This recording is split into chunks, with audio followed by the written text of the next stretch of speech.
இது வியப்புங்க. இதுக்கப்புறம் ஆசிரியர் தந்த உரை பாருங்கள், இது மட்டும் அவசியம் படித்து பாருங்கள். நான் இது வரைக்கும் அதை படிக்கலை, இப்போ பாருங்கள். அதாவது 17வது பாட்டில் 2வது பத்தி பாருங்கள். பூதம் 5, புலன் 5, அறிதற்கருவி 5, தொழிற்கருவி 5, அந்த கரணம் 4, ஆக 24 ஆன்ம தத்துவங்கள். சரி, அடுத்து ஆன்மா அனுபவத்துக்கு உற்ற கருவியாக அமைதலின் ஆன்ம தத்துவம் என பெயராயிற்று. இந்த 24 தத்துவங்களும் நாம் அனுபவிப்பதற்கு பெரும் துணையாக, எதை அனுபவிப்பதற்கு?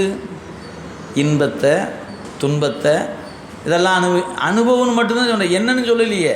அப்போ அனுபவிப்பது எதை வேணாலும் அனுபவிக்கலாம். இன்பத்தையும் அனுபவிக்கலாம், துன்பத்தையும். இன்பத் துன்பங்களை நுகர்வதற்கு பெரும் துணையாக இருப்பதனால இந்த கருவிகளுக்கு ஆன்ம தத்துவம் என்று பெயர். இதுக்கு இன்னொரு பேர் இருக்குது பாருங்கள், அதுதான் ரொம்ப அற்புதமான பேர். என்ன பேர்? போக்கிய காண்டம். இந்த 24 தத்துவத்துக்கு வேறொரு பெயர் இருக்கிறது. அந்த பெயர் போக்கிய காண்டம் என்று பெயர். இந்த சொல்ல கேட்கும்போதே உங்களுக்கு ஒருவாறு புரிஞ்சிருக்கும். ஏன்னா போக்கியம் என்ற சொல் இன்றைக்கி மக்கள் வழக்கில் இருக்கிறது. நாம் அதுக்கு ஆங்கிலத்தில் லீஸுக்கு கொடுத்தல் பேர். ஏன்னா அதுதான் தமிழ். இப்போ லீஸுக்கு கொடுத்துருக்கிறது தான் தமிழாக போச்சு. போக்கியத்துக்கு கொடுத்துன்னு சொல்வது ஏதோ எங்கேயோ ஏதோ மொழியில் பேசுகிற மாதிரி நினச்சிட்டு இருக்கிறோம் இல்லைங்களா? போக்கியம் அப்படின்னா என்னென்னு உங்களுக்கே பொருள் தெரியும். ஒரு நபர் ஒரு தொகையை கொடுக்கிறார் என்று சொன்னால் அந்த இடத்துக்கு அவர் வாடகையோ கொடுக்க வேண்டியதில்லை, பணம் பெறுபவர் வட்டி கொடுக்க வேண்டியதில்லை. 2 பேரும் பணத்தை அவர் சொந்தமாக நினச்சிக்கலாம், அவரது இல்லை. வீடு கட்டடம் அவரது நினச்சிக்கலாம், அவரது இல்லை. இதானுங்க அது பேர் தானே போக்கியன்னு பேர். நான் ஒரு வீட்டில் போய் பணத்தை கொடுத்து நான் இருக்கிறேன்னா, நான் அவர் எனக்குரிய அந்த ஒப்பந்த காலம் வரை என் சொந்த வீடு மாதிரி. ஆனால் சொந்த வீடு ஏன் நான் சொந்த வீடெல்லாம் மாதம் வாடகை கட்டணும். வாடகைலாம் கொடுக்கல. எப்போ காலி பண்ணணும் அப்போ பணத்தை கொடுத்துருவ திருப்பி. என் பணத்துக்கு நட்டம் இல்லை, அவர் கட்டடத்துக்கு நட்டம் இல்லை. அப்போ 2 பேர்த்துக்கு நட்டம் இல்லாமல் ஒன்று கொடுத்துக்க இல்லை. அது பேர் என்னென்னா போக்கியம்னு பேர் வச்சுருக்குறோம். சாமி நமக்கு சொல்கிறார், இந்த 24 தத்துவம் போக்கிய காண்டம்ங்கிறார். என்ன அப்படின்னு என்ன அர்த்தம்? உயிர் என்கிற பொருள் இந்த உடம்பென்ற கூட்டுக்குள்ளே வந்து இருக்குது. எங்கள் போக்கியத்துக்கு வந்து இருக்குது. மறந்துடாதீங்க. ஏன் கண்ணு 24 கருவி என்னென்னு இப்போ தானே படித்தோமுங்க. பூதம் 5, பொறி 5, புலன் 5, கண்மேந்திரியம் 5, அந்த கரணம் 4, 24 சேர்ந்ததுக்கு பேர் ஆன்ம தத்துவம் என்று பெயர். இன்னொரு பேர் போக்கிய காண்டம் என்று பெயர். இப்போ உயிர் எங்கே இருக்குது? உடம்பென்ற கூட்டுக்குள்ளே தானே இருக்குது. எண்ணத்துக்கு இருக்குது, போக்கியத்துக்கு இருக்குது. நாம் யாராவது வாடகை கொடுக்குறோமா மாதமான சிவருமானுக்கு? ஐயா இந்த அருமையான உடம்பு கொடுத்துருக்கீங்க, என்னால் முடிஞ்ச வாடகை கொடுக்குறேன் அப்படின்னு ஏதாவது கொடுத்துட்ருக்குறோமா? இல்லையே. எதுவும் கொடுக்காம தான் சும்மா தானே உட்காந்துருக்குறோம். அப்போ என்ன தான் ஏதோ இப்போ இந்த உடம்பென்ற கூட்டுக்குள் உயிர் என்பது தங்கி இருக்கிறது. இது நம்ம மாதிரி நினச்சிக்கணும், நம்மளது இல்லை. நீங்கள் நினச்சி சொந்த வீடுன்னு நினச்சிட்டு இருக்கிற மாதிரி எல்லோரும் இது என் வீடு நினச்சிக்க. தம்பி அது வீடு இல்லைப்பா, முதலாளி ஒருத்தர் இருக்கிறார், அவர் பார்த்துக்கிட்டே இருக்கிறார். நீ சொந்த வீடுன்னு எங்கேயாவது போய் சொல்லிடாதையா, ஏன் வீட்டுக்காரர் வந்து காலி பண்ணியான்ருவார். ஐயா உன்னை போனால் போதும் போக்கியத்துக்கு விட்டு வச்சுருந்தா சொந்த வீடுன்னு சொல்லிட்டு இருக்கிறியாமா அப்படின்னு வந்துடுவாரா இல்லையா? அந்த மாதிரி இந்த உயிர் என்ற பொருள் இந்த உடம்பு என்ற கூட்டில் போக்கியத்துக்கு வந்து தங்கியிருக்கு. அப்போ என்ன அர்த்தம்? நமக்கு சொந்தமானது அல்ல. அதனால தான் பின்னாடி வந்து அருணகிரிநாதர், பட்டினத்தார்கள் போன்ற சித்தர் பாடல்கள் இதை எடுத்து வச்சிங்களேன். மண்ணும் நாயும் பேயும் கழுகும் காக்கையும் எனது என்று சொல்லக்கூடிய உடம்பை நான் என்னது என்று கருதி கொண்டிருக்கிற மயக்கத்தை என்று தீர்ப்பாய் கச்சி ஏகம்பனே. இது என்னதில்லை, எரிச்சா சாம்பலா போகுது, புதைச்சா மண்ணா போகுது. அப்போ மண்ணுக்கும் நெருப்புக்கும் எங்காவது அடிபட்டு செத்து போனோம்னா காக்கா குருவிக்கு தான் ஆகும். அதனால் காக்கையும் குருவியும் எனக்குன்னு சொல்கிற அந்த உடம்பை நான் என்னதுன்னு சொல்லி மயங்கி கிடக்கிறனே கச்சி ஏகம்பனே, என் மயக்கத்தை தீர்த்து கொடியான்னு கேட்குறாரு பட்டினத்தடிகள். நாம் எந்த மயக்கத்தில் இருக்கிறோம்? என் கை, என் கால், என் உடம்பு அப்படி தானே உட்காந்துருக்குறோம். எங்கள் இந்த உசுறு தங்கி இருப்பதே என்னதில்லை. அப்புறம் நான் வச்சுருக்க வீடு என் வீடா என்ன? சொந்த வீடுங்க, நம்ம வீடு தான். அப்படி சொல்கிறோமா இல்லையா? அப்போ எவ்வளோ தூரம் மயங்கி கிடக்கிறோன்னு பார்த்துக்கணும். எனவே இந்த கூட்டுக்குள்ளே தங்கி இருக்கிறோம். இந்த கூட்டில் இருக்கிற இந்த உயிர் என்ற பறவை ஒரு நாள் பறந்து போகும், நிச்சயமாக பறந்து போயிடும். அப்புறம் நாம் பின்னாடி இருக்க வேணால் பாட்டு பாடி உட்காந்துக்கலாம், அவள் பறந்து போனாலே நீ மறந்து போனாலே அப்படின்னு வேணால் பின்னாடி வரைக்கும் பாட்டு பாடிட்டு உட்காந்துருக்கலாம். வேறு வழி இல்லை, போய்த்தான். ஏன் பாட்டு பாடுறோம், ஒரு நாள் போய்த்தானே ஆகும். எனவே நமக்கு வந்திருக்கிறோம், நிச்சயமாக கிளம்ப போகிறோம், சந்தேகமே இல்லை. அப்போ இடைப்பட்ட காலம் எதற்காக? சண்டை போடுறக்கா? போட்டியும் பொறாமையும் அதுக்குள்ளே சிக்கி கிடக்கிறக்கா? இல்லை, இன்பத்தை பெறணும், திருவருளை பெறணும். நம்ம அந்த இறை இன்பம் என்கிற ஒன்றை தேடணும் என்பதுக்காக கொடுக்கப்பட்ட வாய்ப்பு இந்த பிறவி. அதனால் வாய்த்தது நந்தமக்கு இது ஓர் பிறவி. நல்ல ஒரு சான்ஸை மிஸ் பண்ணிடாதீங்கிறார் அப்பர் சுவாமி. எல்லாருக்கும் கிடைக்கலையா இது? இன்றைக்கி உலகம் முழுக்க மக்களுக்கு கிடைத்த வாய்ப்பில்லை இது. ஒரு குறைந்தபட்ச சதவீதத்தை தான் கிடைக்கப்பட்டிருக்கு இந்த வாய்ப்பு. எனவே வாய்ப்பை நழுவ விட்டு விடாதீர்கள் என்று நம்முடைய சமய அருளாளர்கள் நமக்கு அறிவுறுத்தி கொண்டே இருக்கிறார்கள். நம்ம மரம் மண்டிக்கு ஏறவே மாட்டாங்க. அவங்க அப்படித்தாங்க சொல்லுவாங்க, விடுங்க நம்ம பார்த்துக்கலாம், விடுங்க, அவங்களுக்கு வேறு என்ன வேலை அப்படின்னு நாம் அப்படியே தவிர்த்து போயிட்டே இருக்கிறோம். என்னாவது ஒரு நாளைக்கு அந்த இடத்துக்கு வரும்போது தான் தெரியும். அப்பர் சாமி சொன்ன மாதிரி, போற்றாதே ஆற்ற நாள் போக்கினேனே.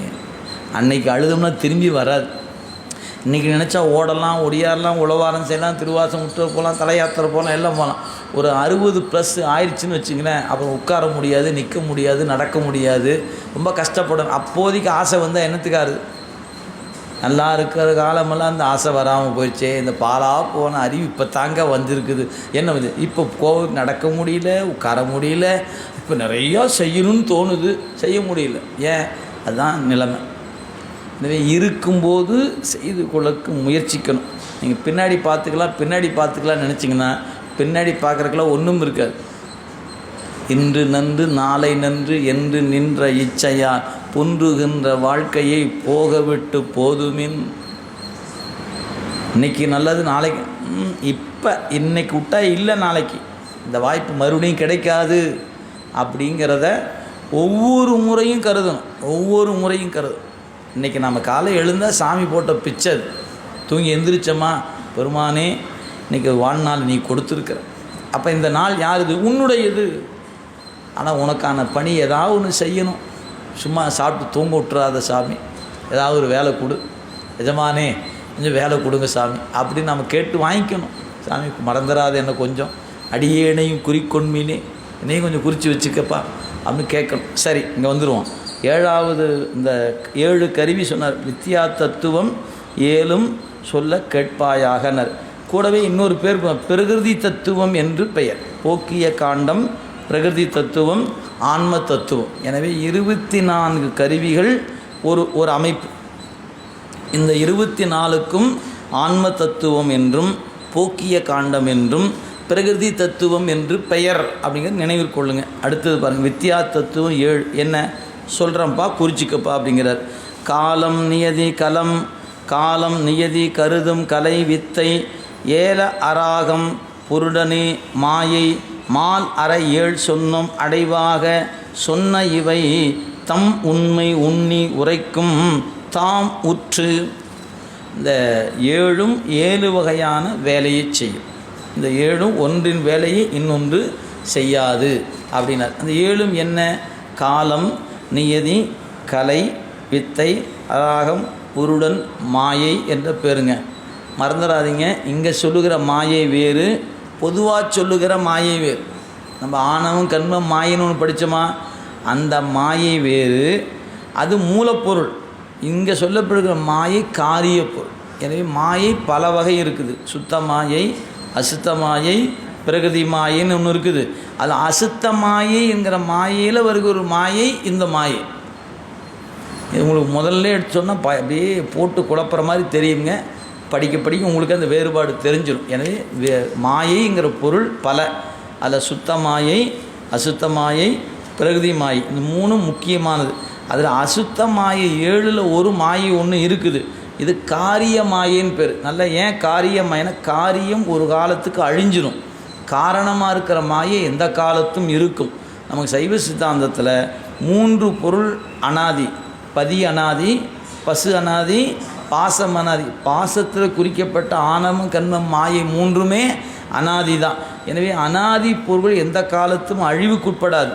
ஆனால் மாயையின் காரியமாக இருக்கிற இந்த 36 தத்துவங்கள் தோன்றும், நிற்கும், ஒடுங்கும், தோன்றும், நிற்கும், ஒடுங்கும். அப்போ இந்த 36 தத்துவங்கள் தோற்றக்கேடுகளுக்கு உட்படுவன. எனவே இதுக்கு மாயேயம் என்று பெயர். மாயை மூலப்பொருள். மாயை என்று தோற்றுவிக்கப்படுகிற பொருளுக்கு தத்துவங்கள் 36. அந்த 36 சுருக்கமாக சொன்னால் இந்த மாயேயம் என்ற பெயர் சொல்லலாம். இதெல்லாம் கலை சொற்கள். நீங்கள் படிக்க உங்களுக்கு புரிஞ்சிடும், பயந்துக்க வேண்டியதில்லை. எனவே அந்த வகையில் இப்போ நான் வித்தியா தத்துவம் 7 சொல்லுகிறேன் சொல்லி பேர் மட்டும்தான் சொல்லியிருக்கிறார். இந்த இதில் அது என்ன பண்ணுன்னா சொல்லலை. எனவே காலம், நியதி, கலை, வித்தை, அராகம், புருணன், மாயை 7 சொல்லிட்டார். அந்த 7 என்ன பண்ணும்? அடுத்த பாட்டை பாருங்கள். எல்லை, பலம், புதுமை, எப்போதும் நிச்சயித்தல், அல்லல் தரும் கிரியை ஆன்மாவுக்கு, ஒல்லை அறிவு ஆசை ஐம்புலனும் ஆரவரும் காலம், குறியா மயக்கும் என்று கொள். இந்த வித்தியா தத்துவங்கள் 7 நான் சொல்கிறேன், குறித்துக்கொள் என்று சொன்னவர் அந்த 7னுடைய வரையறை சொல்லுகிறாருங்க இந்த பாட்டில். இப்போ காலம் அப்படின்னா என்ன அப்படின்னு கேட்டால், காலத்தை 3ஆக பிரிக்கிறது தொல்காப்பியம். கடந்த காலம், நிகழ்காலம், எதிர்காலம். இப்போ 3ஆக பிரிக்கும்போது கடந்த காலத்துக்கு எல்லை என்று பெயர், நிகழ்காலத்துக்கு பலம் என்று பெயர், எதிர்காலத்துக்கு புதுமை என்று பெயர். செய்யுள்ளே இருக்குதுங்க, நீங்கள் ஒன்றும் தனியாக எழுத வேண்டியதில்லை, விளக்க உரையிலே இருக்குது பாருங்கள். ஆன்மாக்களுக்கு கால தத்துவம் இறந்த காலத்தின் எல்லையும், நிகழ்காலத்தின் பயனையும், எதிர்காலத்தின் புதுமையும் கூட்டும். அப்போ கடந்த காலத்துக்கு ஒரு பேர் இருக்குது, எல்லைன்னு பேர். நிகழ்காலத்துக்கு பலம் என்று பெயர், எதிர்காலத்துக்கு புதுமை என்று பெயர். எனவே காலம் 3. நீங்கள் சமண சமயத்தில் காலத்தை கணக்கிடுகிற பொழுது காலம் 3 என்று ஒத்துக்கொள்ளாத சமயம் இருக்குது, மறந்துடாதீங்க. நம்ம நூல் சொல்லுது, தொல்காப்பியம் சொல்லுது காலம் 3, கடந்த காலம், நிகழ்காலம், எதிர்காலம். ஆனால் அந்த சமய பிரிவுகளில் அந்த சமயம் சொல்லுகிறது கடந்த காலம் என்ற ஒன்றை ஏற்காதவனம். அதாவது இந்த 3ல் 2 காலம்தான் உண்டு என்று சொல்லுகிற சமயம் இருக்கிறது. அது விரிவு நீங்கள் பார்த்துக்கணும். ஆனால் இங்கே காலம் 3. எனவே காலம் 3ஆய் அப்படிங்கிற வரிகள் நீங்கள் படித்திருக்கலாம். எனவே அதனால் எல்லை, பலம், புதுமை. அடுத்தது நியதி, எப்போதும் நிச்சயித்தல். அடுத்த வரி பாருங்கள், நான் அப்படி உரையே படிச்சுட்டு வரேன், அப்படியே பாருங்கள். நிகழ்காலத்தின் பயன், எதிர்காலத்தின் புதுமை கூட்டும். நியதி தத்துவம் எப்போதும் வினை பயன்களை செய்தவர்களை சாருமாறு நிலைநிறுத்தும். ரொம்ப முக்கியமானதுங்க, அதை மட்டும் அடிக்கோடு போட்டு வச்சுக்குங்க, நாளைக்கு புத்தகத்தை எடுத்து பார்த்தா டக்குன்னு தெரியறதுக்காக. அதாவது நியதி தத்துவம் எப்பொழுதும் வினை பயன்களை செய்தவரை சாருமாறு நிலைநிறுத்தும். அப்படின்னா என்ன அர்த்தம்? நீங்கள் செய்த ஒரு வினை அதற்குரிய பயனை இன்னொருத்தருக்கு கொடுக்காதுன்னு அர்த்தம். நீங்கள் செய்த இன்னொருத்தர் கொடுக்காதுன்னா என்ன அர்த்தம்? இன்னொருத்தர் செய்து உங்களுக்கு வாராது என்பது அர்த்தமா இல்லையா? இதை நீங்கள் முதல்ல உங்களுக்கு நம்பருக்கே ரொம்ப காலம் ஆகும். ஏன்? நாம் இது வரைக்கும் கேள்விப்பட்டதெல்லாம் எப்படி தெரியுங்களா? தாத்தனும் பாட்டனும் பண்ணதெல்லாம் நம்ம தலை மேலே இருக்குதுன்னு படித்து வச்சுக்கோ. எவனோ பண்ணி வச்சுட்டு போயிட்டாயா, நம்ம உசரம் வாங்கிட்டு கிடக்கிறாங்க ஐயா. சொத்தை அனுபவிக்கும் போது தெரியாது, இந்த பாவத்தை அனுபவிக்கும் போது தெரியும். ஐயோ இது நான் ஒன்றுமே பண்ணலை, எது எடுத்தாலும் தடையாக போகுது. ஜோசியர் போனால் முன்னோர்கள் சாபங்கிறோம். ஐயா அவன் சாபம் விட்டதுக்கு நான் என்னையா பண்ணிட்டோம்? உடனே சாமியை பார்த்து கேட்குறோம், ஏன் சாமி எவனோ பண்ணிட்டு போனான், எங்கள் தாத்தன் பாட்டம் பூட்டம் பண்ணதுக்கு நான் என்னையா பண்ணிட்டோம் அப்படின்னு நமக்கு ரொம்ப வருத்தப்பட்டுக்கிட்டு கஷ்டப்படுறோம் இல்லைங்களா? உண்மை அதல்ல. அந்த துயரம் உங்களுக்கு வரணும்னா அந்த துயரத்தை அனுபவிக்கிற வினை நீங்கள் செஞ்சு வச்சுருந்தா தான் வரும். இல்லைன்னா உங்களுக்கு இல்லைன்னா அது வராது. நீங்கள் அந்த துன்பத்தை அனுபவிப்பதற்கான மூல வினையை நீங்கள் செய்திருக்க வேண்டும். நீங்கள் செய்யாத ஒன்றை இறைவன் உங்களுக்கு கூட்டி வைத்தான் என்று சொன்னால் இறைவன் கருணையற்றவன் ஆகிடுவான். மறந்துடாதீங்க. இந்த வினை கோட்பாட்டில் தான் இறைவன் கருணையின் மேன்மையே விளங்கும். வினையை பற்றி தெரிஞ்சுக்கலாம் போயிட்டீங்க, இறைவன் கருணையாளன் என்பதை ஒத்துக்கவே முடியாமல் போயிடும். உங்களுக்கு திருக்குறள் நன்கு ஒரு குறட்பா உங்களுக்கு தெரியும், படித்திருக்க கூடும், நினைவுபடுத்தி பார்த்து கொள்ளுங்க. அதை சொல்லும்போது சொல்வார், அதாவது ஒருவர் செய்த வினை பயனை இன்னொரு உயிருக்கு செலுத்தாமல் அந்த உயிருக்கே செலுத்துதலின் இறைவனை டேஷ் என்றார். டேஷ் என்றார். வகுத்தான் வகுத்த வகையெல்லாம் கோடி தொகுத்தார்க்கும் துய்த்தல் அரிது. இந்த குறட்பாவுக்கு பரிமேல் அழகருடைய உரை எடுத்து படித்து பாருங்கள். வகுத்தான் வகுத்த வகையெல்லாம் கோடி தொகுத்தார்க்கும் துய்த்தல் அரிது. அவர் எழுதுகிறார், வகுத்தான் ஐஃபன் போட்டு எழுதுறார், ஓர் உயிர் செய்த வினை பிறிதொரு உயிரின் செலுத்தாமல் அவ்வுயிருக்கே செலுத்துதலின். அப்படின்னு என்ன அர்த்தம்? நான் செஞ்ச பாவமோ புண்ணியமோ வேறு யாருக்கோ கொடுக்காம எனக்கே கொடுத்ததலின் இறைவனுக்கு வகுத்தான் என்று பெயர். அப்போ உங்கள் தாத்தா உங்கள் பாட்டன் யாரோ பண்ணு உங்களுக்கு எப்படிங்க வரும்? அப்படி வருமானால் இறைவன் கருணைக்கு அது இழுக்காயிடும். நினைவிற்கு கொள்ளுங்கள். அதனால் நான் துன்பப்படுவதற்கு என் பாட்டனை நான் காரணமாக சொல்ல இயலாது. என் குழந்தை, என் பேரன், நானே தான் காரணம். என் வினை தான் காரணமே ஒழிய அதுக்கு இன்னொருவர் காரணமாக ஒருவரும் ஆக மாட்டாங்க. சும்மா பொய் காரணமாக ஒருத்தர் வேணால் காட்டலாம். ஏன்? அந்த வினை வருவதற்கு ஒரு தூரமாக ஒரு பொருள் வேணும். அதுக்கு பஸ்ஸோ லாரியோ சைக்கிளோ பாத்ரூமோ ஏதோ ஒன்று வேணுமில்ல. ஏன்? வலிக்கிட்டு விழுந்துட்டுனுங்க, கை உடஞ்சி போச்சு, கால் உடஞ்சி போச்சு, இந்த பக்கம் போனேங்க வந்து இடிச்சிட்டாரு. நாம் நல்லா தான், நான் ஓரமாக ஒதுமாக தாங்க போனேன், அங்கேருந்து வந்து இடித்து போட்டேன். ஏன்? நமக்கு அன்றைக்கி ஒரு வினை இருந்திருக்குது. ஆஸ்பத்திரிக்கு போகணும், ஃபீஸ் கட்டணும், கட்டு போடணும், அது 3 மாதம் 6 மாதம் ஓய்வில் கிடக்கணும். இதுக்கெல்லாம் வினை இருந்தால் தான் அந்த ஆக்சிடெண்ட்டே நடக்கும். அதெல்லாம் இல்லாமல் இருந்தால் இருக்கும், அந்த விபத்தே நடக்காது. ஏன்? அவரும் அடிப்பார், நீங்களும் விழுவீங்க, எந்திரிச்சு நீங்கள் பாட்டு போவீங்க, அவர் பாட்டு போயிடுவார். எனக்கு ஒன்றுமே ஆகலை. அதை ஒன்றா திருவருள் சிவசிவா அப்படி போயிட்டே இருப்போம் நம்ம அடுத்த வேலைக்கு. ஏன்? அந்த ஆஸ்பத்திரி செலவும் கணக்கில் இல்லைன்னு அர்த்தம். அடிக்கிற அளவுக்கு வினை இருந்துச்சு, ஆஸ்பத்திரிக்கு செலவு பண்ண வேண்டிய வினை இல்லை, அதனால் அப்போவே கணக்கு முடித்து அனுப்பிச்சிட்டாருன்னு அர்த்தம். இதெல்லாம் நம்ம கணக்கில் எவ்வளவு படித்தாலும் புரிபடாது. சும்மா பேச்சுக்கு நான் சொல்கிறேனே ஒழிய நடக்கிற பொழுது இந்த வினைப்பயன் இதுதான் அப்படின்னு அறிந்து கொள்ளுற அளவுக்கு நம்ம அறிவு பத்தாதுங்க. அது ஏன்னா மிகப்பெரிய நெட்வொர்க் அது. அந்த நெட்வொர்க்கை நாம் சும்மா ஒரு பாட்டில் இருந்துக்கிட்டு நாம் பாட்டு இதுதான் அதுதான் சொல்ல முடியுமா? நிச்சயமாக இல்லை. ஏன்? காலம் கூடி வரணும், நியதி கூடி வரணும். ஒரு செயல் நடைபெறுவதற்கு சும்மா நடந்துடாது. இறைவன் அப்படி அவ்வளோ ஒரு கண்காணிப்பு வளையத்தில் வச்சு ரொம்ப கவனமாக நமக்கு வினைப்பயனை ஊட்டுகிறான். எப்படி ஒரு மருத்துவமனைக்கு போனீங்கன்னா உங்களுக்கு ஒரு மருந்து கொடுக்கணும்னா எவ்வளோ கவனமாக கொடுக்கப்படுகிறது. கையை போட்டு கட்டி, காலை போட்டு கட்டி, கழுத்தை போட்டு கட்டி, எந்த பக்கம் அசைய உடையாமல் நிற்க வச்சு மூக்குள்ள டியூப்பை விட்டு அதில் மருந்தை விட்டு அப்படியே மூக்கு வழியாக கீழே இறங்கி போய் அப்படியே கீழே போகணும்னா போய்த்தானே ஆக வேண்டியதாக இருக்குது. ஐயா கொஞ்சம் வலிச்சுத்தாங்க அவன் கம்முன்னு இருயா, வேறு வழி இல்லை. ஏன்? இவரை காப்பாற்றணும்னா மூக்குள்ள டியூப் போனால் தான் காப்பாற்ற முடியும். குத்துன்றமா இல்லையா? இல்லை சார் இவ்வளோலாம் சிரமப்படுத்தாதீங்க, அவர் வாய் வழியாக சோறு போனால் போகட்டும், இல்லைன்னா போகட்டும், அப்படி விட்டுருமா என்ன? எப்படியாவது காப்பாற்றிருங்க டாக்டர், எப்படியாவது அப்போ விடு கம்முன்னு அப்படி ஐசியூக்குள்ளே வெளியே நின்று பார்த்தோம்னா எங்கெங்கே குத்திருக்காங்கன்னு தெரியல, எல்லாம் குத்தி கிடக்குது, உடம்பு பூரா கட்டாக கிடக்குது. என்ன வேறு வழியே இல்லை. ஏன்? காப்பாற்றணும்னா செய்து தானே ஆகணும். அந்த மாதிரி இந்த உயிரை அவனை ஊட்டணும்னு ஒன்றும், அதை ஊட்டித்தான் ஆகணும், வேறு வழி இல்லை. ஒரே நோக்கம்தான், காப்பாற்றணுங்க, ஒரே ஒரு நோக்கம்தான்.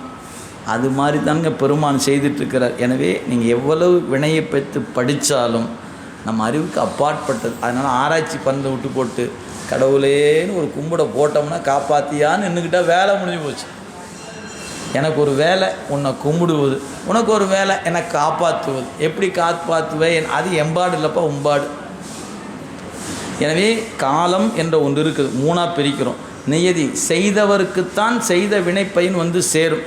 சரி, காலம் நெய்தி, கலை வித்தை அராகம் 3 இருக்குது பாருங்கள். கலை வித்தை அராகம் மறந்துடாதீங்க, ரொம்ப நுட்பமானது. இப்போ நான் சொல்கிறேன், உங்களால் புரிஞ்சு கொள்ள முடிஞ்சால் புரிஞ்சுக்கங்க, இல்லைன்னா பிறகு பார்த்துக்கொள்ளலாம். அதாவது இறைவனுக்கும் அறிவு இச்சை செயல் உண்டு. இச்சாசக்தி, கிரியாசக்தி, ஞானசக்தின்னு அதுக்கு பேர். நமக்கும் அறிவு இச்சை செயல் உண்டு, இச்சை கிரிய ஞானம் நமக்கும் உண்டு. ஆனால் நம்முடைய அறிவு இச்சை செயல் என்பது ஆணவ மலத்தால் மறைக்கப்பட்டு இருக்கிறது, அவனுக்கும் மறைப்பு இல்லாமல் இருக்குது. எனவே நம்மகிட்ட இருக்கிற இந்த 3 சக்தியும் ஒரு பொருளால் மறைக்கப்பட்டு இருந்ததுனால அந்த மறைப்பை நீக்குவதற்காக தத்துவ கூட்டத்தை கூட்டுறான். அப்படி கூட்டும்போது என்ன பண்ண, கலை என்ற தத்துவம் ஆன்மாவினுடைய செயல் இருக்குது பாருங்கள், கிரியாசக்தியை தூண்டிவிடும். வித்தை என்ற தத்துவம் பொண்ணி ஆன்மாவின் ஞான சக்தியை தூண்டிவிடும். அராகம் ஆன்மாவின் விருப்பாற்றலை தூண்டிவிடும். 3மே நம்மகிட்ட ஏற்கனவே இருக்குது, மறந்துடக்கூடாது, இருக்குது, முடங்கி கிடக்குது. முடங்கி கிடந்ததை தூண்டுவதற்கு என்ன பண்ணான், தத்துவ கூட்டத்தை சேர்த்துனான். சேர்த்துனா என்னாச்சு, அறிவு சிறிது வெளிப்பட்டது, இச்சை சிறிது வெளிப்பட்டது, கிரியாசக்தி சிறிது வெளிப்பட்டது. வெளிப்பட்டதுக்கு ஏற்றார் போல் அடுத்தடுத்த உடம்பை கொடுத்து அடுத்தடுத்த பிறவியை கொடுத்து சுத்த விட்டுருக்கிறார். நம்ம இது எவ்வளோ தூரம் உங்கள்னா இப்போ நான் சொன்னதை ஏன்னா வேகமாக சொல்லிட்டேன், நீங்கள் எவ்வளோ தூரம் வாங்கிப்பீங்க தெரியாது. ஆனால் இறைவனுக்கு அறிவு இச்சை செயல் இருப்பது போல நமக்கும் அறிவு இச்சை செயல் உண்டு. அவனுக்கு அது மறைக்கப்படாததாக இருக்குது, நமக்கு மறைக்கப்பட்டு இருக்கிறது. எனவே காலம், நியதி, கலை இந்த 3 சேர்ந்து என்ன பண்ணுச்சு, இச்சை, கிரியை, ஞானம் இப்போ முடங்கி கிடந்ததை தூண்டி விட்டுச்சு. அப்படி தூண்டிச்சு, தூண்டியதோடு இந்த வேலை முடிஞ்சு போச்சு. அப்போ ஏற்கனவே காலம்னு ஒன்று இருக்குது, கலை ஒன்று சேர்ந்துருச்சு, காலம் நியதி சேர்ந்தது, கலை வித்தை அராகம், இந்த 5ம் சேர்ந்ததுக்கு புருடன்னு பேர். 5 தத்துவம் ஒன்றா சேர்ந்து அதுக்கு பேர் புருடன் பேர். புருடன்னா என்னென்னா பும்சத்துவம்னு சொல்லுவாங்க, அனுபவிப்புக்கு தயாராக இருத்தல்னு அர்த்தம். அதாவது ஒரு உடம்பை கொடுத்தால் உடம்பிலிருந்து அனுபவிப்பதற்கு தயாராக இருக்குது என்று பெயர். அதனால் அது பேர் புருடன் என்று பெயருங்க. இது புருட தத்துவம் என்று சொல்வது. அப்போ இந்த 4ம் அதாவது 7 தத்துவங்களில் இந்த 5ம் சேர்ந்ததுக்கு புருடன் பேர். காலம், நீதி, கலை, வித்தை, அராகம் 5ம் சேர்ந்தால் ஒரு பேர் புருடன் என்று பெயர். அப்புறம் இன்னொன்று என்னது, மாயை. இந்த 7ம் வித்தியா தத்துவம் என்று பெயர். இதை தான் இந்த 10ல் இருக்குது. அப்படியே படிக்கிறேன், பார்த்துக்கொள்ளுங்க. மீண்டும் முதல்ந்து வரேன். ஆன்மாக்களுக்கு கால தத்துவம் இறந்த காலத்தின் எல்லையும் நிகழ்காலத்தின் பயனையும் எதிர்காலத்தின் புதுமையும் கூட்டும். இது 1. 2வது, நீதி தத்துவம் எப்போதும் வினைப்பயன்களை செய்தவனை சாருமாறு நிலை நிறுத்தும். 3வது, கலை தத்துவம் ஆணவத்தை சிறிது நீக்கி ஆன்மாவின் செயலாற்றலை, நீங்கள் வேணால் பிராக்கெட்டில் கிரியாசக்தி அப்படின்னு போட்டுக்கலாம், ஏன்னா சமஸ்கிருத சொல், வடமொழி சொல் கிரியாசக்தி. ஆகவே கிரியாசக்தியை, எனவே அந்த ஆன்மாவின் செயலாற்றலை எழுப்பும். இருந்தால் தான் எழுப்ப முடியும், இல்லாத எழுப்ப முடியாது. அடுத்தது, வித்தியா தத்துவம் ஆன்மாவுக்கு விரைவாக அறிவை எழுப்பும். அறிவு போல பிராக்கெட்டில் ஞானம் அப்படின்னு போட்டுக்கலாம், ஞானத்தை எழுப்பும், இச்சையை உண்டாக்கும். அடுத்து அராக தத்துவம் பெற்றவற்றை காட்டிலும் பெறாதவற்றை இச்சையை உண்டாக்கும், விருப்பத்தை தூண்டும். ஆன்மா 5னோடும் கூடி 5புலனை நுகரும் காலத்து புருடன் என்ற பெயர் பெறும். 5ஓடும் கூடி 5புலனையும் நுகர்கின்ற காலத்து அதுக்கு புருடன் என்று பெயர். மாயை நிலையில்லாத பொருள்களை நிலையென கருதி மயக்கத்தை செய்யும், இதனை அறிந்து கொள்வாயாக. எனவே இதுகாரும் சொல்லப்பட்டவை ஒரு 24, ஒரு 7, மொத்தம் 31 சொல்லியாச்சு. இன்னும் 5 சொல்லணுங்க. எனவே முதல் கேள்விக்கான பதில் அப்படிங்கிற வகையில் நமக்கு கொடுத்துருக்கிறார். இனி இந்த இதில் பார்த்திங்கன்னா உங்களுக்கு காலம் அப்படின்னு எடுத்துக்கிட்டால் பெரிய புராண பாட்டு சொல்லணும்னா ஒரு பாட்டு, சென்ற காலத்தின் பழுதிலா திறமும் இனி எதிர்காலத்தின் சிறப்பும் இன்று எழுந்து அருள பெற்ற வேறு இதனால் எற்றைக்கும் திருவருள் உடையோம். அது ஒரு அருமையான பாட்டு, பெரிய புராணத்தில் இருக்கிறது. யாருக்கெல்லாம் அந்த புராணம் படிச்சிருந்தீங்கன்னா ரசிக்கலாம், இல்லை செய்தியாக கேட்டுக்கொள்ளுங்க. திருஞான சம்பந்த பெருமான் மதுரையை நோக்கி வரார். அப்போ பாண்டி நாடு பெரும் துன்பத்தில் கிடக்கிறது. இப்போ நிகழ்காலம் துன்பம். அப்படி துன்பத்தில் கிடக்கும்போது தான் அவரை அழைக்கிறார்கள் மங்கையர்க்கரசியாரும் குலச்சிறையாரும். ஊரின் எல்லையில் ஞானசம்பந்த பெருமான் வந்தாச்சு. அவரை வரவேற்கிற இடத்துல குலச்சிறையார் சென்று திருவடி பணிந்து வணங்கும்போது இப்படித்தான் சொல்லி வணங்குறார். சுவாமி, எங்கள் பாண்டி நாடு செய்த தவத்தின் பயனாக தாங்கள் இன்று எழுந்தருளியிருக்கிறீர்கள். செய்த மறந்துருக்க சொல்லு, நல்லா கவனிக்கணும். இறந்த காலத்தை சொல்லார், சென்ற காலத்தின் பழுதிலா திறம், அதனால் தேவரீர் இன்று எழுந்தருளி இருக்கிறீங்க. சரி, இன்றைக்கி உங்களை பார்த்துட்டோம், நாளைக்கு நல்லா இருப்போம். அதில் என்ன நயம் சொல்லியிருக்கா தெரியுங்களா? சாமி, நேற்று செஞ்ச புண்ணியத்தினால தேவரீர் இன்று நீங்கள் வந்திருக்கிறீங்க, இன்றைக்கி நீங்கள் வந்ததுனால நாளைக்கு நல்லா இருப்பேன்னு அர்த்தம். அப்போ என்ன அர்த்தம்? இன்றைக்கி நல்லா இல்லைன்னு அர்த்தம். அது சொல்லவே இல்லைங்க. இன்று இந்த நாடு நல்லா இல்லைங்கிறது அங்கே பாட்டில் சொன்னாரா? சொல்லலை. அதில் தான் கொண்டு வச்சார், நன்றியில் நெறியில் அழுந்திய நாடு. நன்றி இல்லாது, நெறி இல்லாது அழுந்தி கொண்டிருக்கிறது இந்த நாடு. எனவே உங்களை பார்த்த உடனே இனி புத்துயிர் பெற்றுவிடும் என்ற நம்பிக்கை வந்து விட்டது என்று குலச்சிறையார் வணங்குகிறார். இந்த பாட்டில் கடந்த காலம், நிகழ்காலம், எதிர்காலம் மூணும் இருக்குது அந்த பாட்டில். இதை நீங்கள் பெரிய புராணத்தை அனுபவிக்கிறவங்களுக்கு அருமையான விருந்து அந்த பாட்டு. எனவே இப்படி இந்த வித்தியா தத்துவங்கள் 7. எனவே இதுகாரும் நாம் படித்த வரையில் 19 பாட்டு படிச்சிருக்கிறோம். தத்துவ அடிப்படையில் முதல் கேள்விக்கான விடையை மட்டும்தான் பார்க்குறோம். அது நம்ம முழுசாக பார்க்குறதுக்கு இன்னும் 5 இருக்குதுங்க. அடுத்த பாட்டிலே அந்த 5ம் இருக்கிறது. ஆனால் அந்த 5க்கான விளக்கம் சொன்னால் உங்களால் ஏற்றுக்கொள்வது கொஞ்சம் கடினமாக இருக்கும் என்பதனால் அந்த பாடலை அடுத்த வகுப்பில் சிந்திப்போம் என்று சொல்லி இன்றைய இந்த சைவ பாட வகுப்பினுடைய 2வது வகுப்பை இந்த நிறைவு செய்கிறோம். அடுத்த வகுப்பு வழக்கம் போல் உங்களுக்கு அறிவிப்பு வழங்கப்படும் என்பதை சொல்லி நிறைவு செய்யும். என்றும் இன்பம் பெருகும் இயல்பினால் ஒன்று காதலித்து உள்ளமும் ஒங்கிட மன்றுளார் அடியார் அவர் வான் புகழ் நின்றது எங்கும் நிலவி உலகெலாம் வான்முகில் வழாது பெய்க மலிவலம் சுரக்க மன்னன் கோன்முறை அரசு செய்க குறைவிலாது உயிர்கள் வாழ்க நான் மறையறங்கள் ஓங்க நல் தவம் வேள்வி மல்க மேன்மைகுள் சைவ நீதி விளங்குக உலகமெல்லாம் மேன்மைகுள் சைவ நீதி விளங்குக உலகமெல்லாம் மேன்மைகுள் சைவ நீதி விளங்குக உலகமெல்லாம். தென்னாருடைய சிவனே போற்றி, ஏகம்பத்துரையந்தாய் போற்றி, காவாய் கனகத்தரளே போற்றி. திருச்சிற்றம்பலம்.